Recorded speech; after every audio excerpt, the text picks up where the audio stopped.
SNDP യോഗം കായംകുളം യൂണിയനിലെ കണ്ടല്ലൂർ തെക്ക് 341 number ശാഖായോഗത്തിൽ തെരഞ്ഞെടുപ്പും വാർഷിക പൊതുയോഗവും നടത്തി. SNDP union secretary P Pradeep Lal അധ്യക്ഷനായി. SNDP യോഗം കായംകുളം യൂണിയനിലെ കണ്ടല്ലൂർ തെക്ക് 341 നമ്പർ ശാഖായോഗത്തിന്റെ തെരഞ്ഞെടുപ്പ് വാർഷിക പൊതുയോഗം നടന്നു. യൂണിയൻ സെക്രട്ടറി പി പ്രദീപ് ലാലിന്റെ അധ്യക്ഷതയിലാണ് യോഗം നടന്നത്.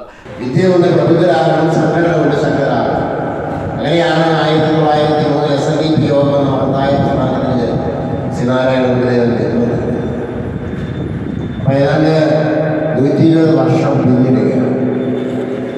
എപ്പോഴും വളരെ സജീവമായി നമ്മുടെ ശാഖായോഗം സജീവമായി നിരന്തര പ്രവർത്തനങ്ങൾ നടന്നുകൊണ്ടേയിരിക്കും. ഒരുപാട് പരിപാടികളുണ്ട്.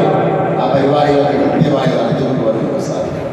നമ്മളൊക്കെ ഇവിടെ വന്നിരുന്ന് ഇത് കേൾക്കാനും കാണാനും ഒക്കെയുള്ള സൗകര്യം നല്ല വസ്ത്രമൊക്കെ ധരിച്ച് ഇവിടെ വന്നിരിക്കുന്നത് SNDP യോഗം വാർത്താ പ്രസ്ഥാനം കൊണ്ടാണ്. ഇപ്പോഴും വടക്കേക്ക് അവർന്നരെ ഇപ്പോഴും അവഗണിച്ചുകൊണ്ടാണ് മുന്നോട്ട് പോകുന്നത്. ഇപ്പോഴും വിനോദക്കാരനായ പ്രധാനമന്ത്രി ഭരിക്കുന്ന കാലഘട്ടത്തിൽ ഇപ്പോഴുള്ള അവസ്ഥയിലാണ്.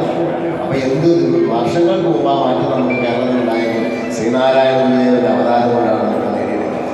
അപ്പൊ ഗുരുവിന്റെ പ്രസ്ഥാനത്തെ വളരെ ചുമതലയും ഉത്തരവാദിത്വം ഓരോരുത്തർക്കും ഉണ്ട്.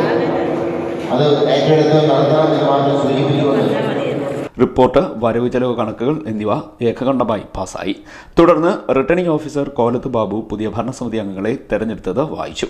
അധ്യക്ഷൻ ഇത് അംഗീകരിക്കുകയും ചെയ്തു. യൂണിയൻ കൗൺസിലർ പനക്കൽ ദേവരാജൻ പുതിയതായി തെരഞ്ഞെടുക്കപ്പെട്ട ഭാരവാഹികളെ അഭിനന്ദിച്ചു. ശാഖാ സെക്രട്ടറി ഇൻചാർജ് ശോഭ, രാജേന്ദ്രൻ തുടങ്ങിയവർ പങ്കെടുത്തു. President KG Sarasan, vice president AV Ranjith, secretary G Shaji, union committee അംഗമായി A ശോഭ, 7 മാനേജിംഗ് കമ്മിറ്റി അംഗങ്ങൾ, 3 പഞ്ചായത്ത് കമ്മിറ്റി അംഗങ്ങൾ എന്നിവരെ തെരഞ്ഞെടുത്തു. CDNet news, Kayamkulam.